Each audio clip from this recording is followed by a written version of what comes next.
Hi all, welcome to meet. അപ്പോൾ നമ്മുടെ Kerala state cooperative examination board 25/3/2025 ഒരു വിജ്ഞാപനം പുറപ്പെടുവിച്ചിട്ടുണ്ടായിരുന്നു. അതിൻ്റെ പരീക്ഷ വരുന്നത് ജൂണിലാണ്. അപ്പോൾ അതിന് ആപ്റ്റായ കാൻഡിഡേറ്റ്സ് നിങ്ങളുടെ പരീക്ഷയുടെ ഡേറ്റും കാര്യങ്ങളൊക്കെ ഒന്ന് മനസ്സിലാക്കാൻ വേണ്ടിയാണ് നമ്മൾ ഈ ഒരു സെഷൻസ് കൈകാര്യം ചെയ്യുന്നത്. അപ്പോൾ ഇതിന് നിങ്ങൾക്ക് മിൻറ്റ് ഒരു സപ്പോർട്ടിംഗ് ഗൈഡായിട്ട് കൂടെയുണ്ട്. അപ്പോൾ ഇതിൽ കാണിക്കുന്ന ഏതെങ്കിലും കോഴ്സ് നിങ്ങൾക്ക് ആവശ്യമുണ്ടെങ്കിൽ നിങ്ങൾ മിൻറ്റിൻ്റെ ആപ്പ് QR കോഡ് യൂസ് ചെയ്തിട്ട് ആപ്പ് ഡൗൺലോഡ് ചെയ്തിട്ട് അതിൽ നിങ്ങൾക്ക് ഏതാണോ നിങ്ങൾക്ക് യൂസ്ഫുൾ ആയ കോഴ്സ് എന്ന് വെച്ചാൽ അത് ആപ്പ് ഡൗൺലോഡ് ചെയ്തിട്ട് നിങ്ങൾക്കത് ആ ഒരു കോഴ്സിലേക്ക് നിങ്ങൾക്ക് ജോയിൻ ചെയ്യാവുന്നതാണ്. അപ്പം നമുക്ക് കേരള സ്റ്റേറ്റ് കോപ്പറേറ്റീവ് എക്സാമിനേഷൻ ബോർഡിൻ്റെ വിജ്ഞാപന തീയതി കാര്യങ്ങളൊക്കെ ആദ്യം ഒന്ന് നോക്കാം. വിജ്ഞാപനം പുറപ്പെടുവിച്ച തീയതി എന്ന് പറയുന്നത് 25/3/2025 അത് പ്രകാരം നമുക്ക് അപേക്ഷ സമർപ്പിക്കേണ്ട അവസാന തീയതി എന്ന് പറയുന്നത് April 30 ഇതിനെന്തായിരുന്നു, നമുക്ക് ഏതൊക്കെയായിരുന്നു? ഒന്ന് ജൂനിയർ ക്ലർക്ക് കം കാഷ്യർ, അതിൻ്റെ വിദ്യാഭ്യാസ യോഗ്യത എന്ന് പറയുന്നത് എന്തായിരുന്നു? SSLC അഥവാ തത്തുല്യ യോഗ്യതയായിരുന്നു. കൂടാതെ എന്താണ്, നമ്മൾ എന്ത് ചെയ്യണം? ഏതെങ്കിലും ഒരു കോപ്പറേറ്റീവ് സെക്ടറിൻ്റെ ഒരു കോഴ്സ് പഠിക്കണം. ഒന്നെങ്കിൽ JDC പഠിക്കണം, അല്ലെങ്കിൽ HDC പഠിക്കണം.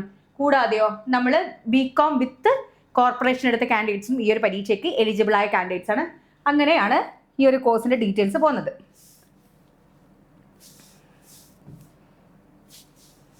ഇനി അതിൽ നമ്മുടെ ജൂനിയർ ക്ലർക്ക് കാഷ്യർ എന്ന എക്സാമിൻ്റെ സിലബസ് എന്ന് പറയുന്നത് എന്താണ്? 100 മാർക്കിൻ്റെ ക്വസ്റ്റ്യൻസ് ആണ് ഉൾപ്പെടുത്തിയിരിക്കുന്നത്. 100 മാർക്ക് എന്ന് പറയുന്നത് എന്താ? ഒരു ചോദ്യത്തിന് 1 മാർക്ക് എന്ന രീതിയിലുള്ള ഒബ്ജക്റ്റീവ് ടൈപ്പ് ക്വസ്റ്റ്യൻസ് ആയിരിക്കും ഉണ്ടാവുക. ഇതിൽ ജനറൽ ഇംഗ്ലീഷ് എന്നൊരു സെക്ഷൻ ഉണ്ട്. അതുപോലെ പൊതുവിജ്ഞാനം ജനറൽ നോളജ് ഒരു സെക്ഷൻ ഉണ്ട്. യുക്തി പരീക്ഷണം ടെസ്റ്റ് ഓഫ് റീസണിങ് എന്ന് പറയുന്ന ഒരു സെക്ഷൻ ഉണ്ട്. കൂടാതെ സഹകരണം തത്വങ്ങളും പ്രയോഗങ്ങളും, അതായത് കോപ്പറേഷൻ പ്രിൻസിപ്പിൾസ് ആൻഡ് പ്രാക്ടീസ്, അത് ഒരു സെക്ഷൻ ആയിട്ടുണ്ട്. അതുപോലെ ബാങ്കിങ് ഒരു സെക്ഷൻ ഉണ്ട്, അക്കൗണ്ടിങ് ഒരു സെക്ഷൻ ഉണ്ട്. അങ്ങനെ 100 മാർക്കിൻ്റെ ചോദ്യങ്ങൾ ഉൾപ്പെടുത്തിയിട്ടാണ് ജൂനിയർ ക്ലർക്ക് കം കാഷ്യർ എന്ന പരീക്ഷയ്ക്കുള്ള സിലബസ്. ഓക്കെ, അപ്പോൾ ഓരോന്നിനും എങ്ങനെയാണ് മാർക്ക് വരുന്നതെന്ന് നോക്കിയേ. ജനറൽ ഇംഗ്ലീഷിന് 10 മാർക്ക്, 10 ചോദ്യങ്ങളുണ്ടാവും. ഓരോ ചോദ്യത്തിനും 1 മാർക്ക് എന്ന തോതിലാണ് നമുക്ക് അലോട്ട് ചെയ്തിരിക്കുന്നത്. അതുപോലെ ജനറൽ നോളജ് 10 ക്വസ്റ്റ്യൻസ് ഉണ്ടാവും, 10 mark. Test of reasoning 10 mark. Corporation principles and practices 15 മാർക്കിൻ്റെ ചോദ്യം അതിൽ നിന്നാണ്. അതുപോലെ ബാങ്കിങ് 20 മാർക്കിൻ്റെ ചോദ്യം ബാങ്കിങ് എന്ന സെക്ഷൻസിൽ നിന്നാണ്. അതുപോലെ corporation act and rules 15 mark, accounting 20 mark. ഇങ്ങനെയാണ് മാർക്ക് സബ് ഡിവൈഡ് ചെയ്തിരിക്കുന്നത്. അപ്പോൾ ഇനി നിങ്ങളുടെ മുന്നിൽ ഒരു 28 ദിവസമാണുള്ളത്. അപ്പം നല്ല രീതിയിൽ തന്നെ ഇത് പഠിച്ചു പോവുക. അടുത്തത് data entry operator. Data entry ഓപ്പറേറ്ററിൻ്റെ സിലബസ് എന്ന് പറയുന്നത് ജനറൽ നോളജ് 40 മാർക്കിൻ്റെ ജനറൽ നോളജ് ഉണ്ടാവും. അതുപോലെ history and evolution of computers 12 mark.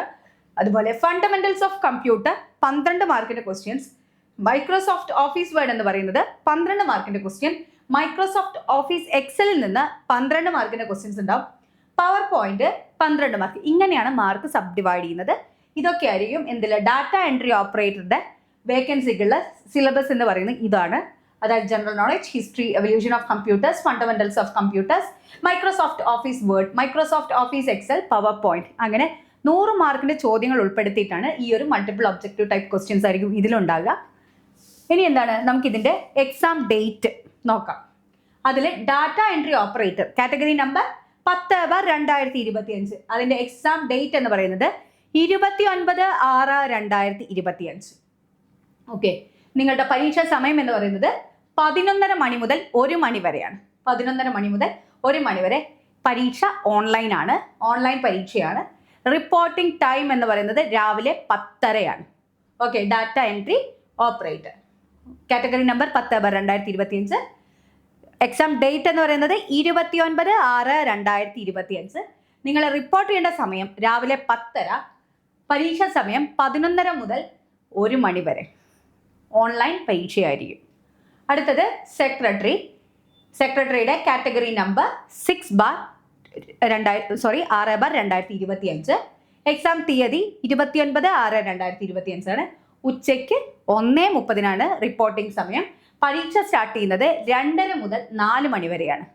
ഒന്നുകൂടി പറയാം, സെക്രട്ടറി കാറ്റഗറി എന്ന് പറയുന്നത് 6/2025. 29/6/2025 പരീക്ഷ നടക്കുന്നത്. അതും ഓൺലൈൻ പരീക്ഷയാണ്. ഉച്ചയ്ക്ക് 1:30 മണിക്ക് റിപ്പോർട്ട് ചെയ്യണം. പരീക്ഷ നടക്കുന്ന സമയം 2:30 മുതൽ 4 മണി വരെ. ഓക്കെ, 1.5 മണിക്കൂർ ദൈർഘ്യമുള്ള പരീക്ഷയാണ്. ഇനി അടുത്തത് സിസ്റ്റം അഡ്മിനിസ്ട്രേറ്റർ കാറ്റഗറി നമ്പർ 9/2025. നമുക്ക് പരീക്ഷ വരുന്ന ഡേറ്റ് എന്നാണ്? 20/7/2025. അതായത് ജൂലൈ 20-നാണ് സിസ്റ്റം അഡ്മിനിസ്ട്രേറ്റർ തസ്തികയിലേക്കുള്ള ഓൺലൈൻ പരീക്ഷ നടക്കുന്നത്. റിപ്പോർട്ടിംഗ് ടൈം രാവിലെ 10:30 പരീക്ഷ നടക്കുന്ന സമയം 11:30 മണി മുതൽ ഉച്ചയ്ക്ക് 1 മണി വരെയാണ്. ഓക്കെ, ഇനി അടുത്തത് എന്താണ്? Assistant secretary category number 7/2025. പരീക്ഷ നടക്കുന്ന തീയതി എന്ന് പറയുന്നത് ജൂലൈ 20, അതായത് 20/7/2025. സമയം, റിപ്പോർട്ടിംഗ് സമയം എന്ന് പറയുന്നത് ഉച്ചയ്ക്ക് 1:30 മണിയാണ്. പരീക്ഷാ സമയം എന്ന് പറയുന്നത് 2:30 മണി മുതൽ 4 മണി വരെയാണ്. പരീക്ഷാ സമയം 2:30 മണി മുതൽ 4 മണി വരെ. ഓക്കെ, ഇനി OMR പരീക്ഷ, അതാണ് നിങ്ങളുടെ ജൂനിയർ ക്ലർക്ക് കം കാഷ്യർ എന്ന ഇതിൽ വരുന്നത്. ഇതിൽ മാത്രമാണ് OMR പരീക്ഷ. മറ്റ് എല്ലാ തസ്തികകളിലേക്കും ഓൺലൈൻ പരീക്ഷയാണ്. ജൂനിയർ ക്ലർക്ക് കം കാഷ്യർ എന്നത് കാറ്റഗറി നമ്പർ 8/2025 ആണ്. പരീക്ഷ നടക്കുന്നത് ഓഗസ്റ്റ് 3-നാണ്. റിപ്പോർട്ടിംഗ് ടൈം 10:30 മണിയാണ്. പരീക്ഷാ സമയം 11 മണി മുതൽ 12:30 വരെ. അപ്പോൾ ഇതിന് മാത്രമാണ് OMR പരീക്ഷ. ഏതിന്? ജൂനിയർ ക്ലർക്ക് കം കാഷ്യർ എന്ന തസ്തികയിലേക്ക്. ഓക്കെ, ബാക്കി എല്ലാത്തിനും ഓൺലൈൻ പരീക്ഷയാണ്. അപ്പോൾ എല്ലാവർക്കും ഇപ്പോൾ സമയം മനസ്സിലായല്ലോ. അപ്പോൾ ആരും മറക്കാതെ പോയി പരീക്ഷ അറ്റൻഡ് ചെയ്യുക. ഒന്നുകൂടി നോക്കിക്കോ. ഡാറ്റ എൻട്രി ഓപ്പറേറ്ററുടെ സിലബസ് എന്ന് പറയുന്നത് എന്തൊക്കെയാണ്? General knowledge, history and evolution of computers, fundamentals of computers, Microsoft office word, Microsoft office excel, power point. ഇത്രയാണ് നിങ്ങൾ എന്ത് ചെയ്യേണ്ടത്? ഈ ഒരു ഡാറ്റ എൻട്രി ഓപ്പറേറ്ററുടെ സിലബസ് ഇത് തന്നെ വെച്ച് ഫോക്കസ് ചെയ്ത് പഠിച്ചു പോവുക. എങ്കിൽ മാത്രമേ എന്ത് ചെയ്യാൻ പറ്റൂ? നമുക്ക് നല്ലൊരു മാർക്ക് അച്ചീവ് ചെയ്യാൻ പറ്റൂ. അതുപോലെ നമ്മുടെ ജൂനിയർ ക്ലർക്ക് കം കാഷ്യർ ഓഗസ്റ്റിൽ നടക്കുന്ന എക്സാം, അതിൻ്റെ സിലബസ് എന്ന് പറയുന്നത് ജനറൽ ഇംഗ്ലീഷ്, അത് 10 മാർക്കിൻ്റെ ക്വസ്റ്റ്യൻസ് ഉൾപ്പെടുത്തിയിട്ടുണ്ട്. അതുപോലെ ജനറൽ നോളജ് 10 മാർക്കിൻ്റെ ക്വസ്റ്റ്യൻസ് ഉൾപ്പെടുത്തിയിട്ടുണ്ട്. Test of reasoning 10 mark. Corporation principles and practice അത് 15 മാർക്കാണ്. അതുപോലെ കോർപ്പറേഷൻ ആക്ട് ആൻഡ് റൂൾസ് അത് 15 മാർക്കാണ്. Banking 20, accounting 20. അപ്പോൾ ഈ ഒരു സെക്ടറാണ് നിങ്ങൾ എന്ത് ചെയ്യേണ്ടത്? ജൂനിയർ ക്ലർക്ക് കം കാഷ്യർ എന്ന തസ്തികയ്ക്ക് വേണ്ടിയിട്ട് പ്രിപ്പയർ ചെയ്യേണ്ട സിലബസ്.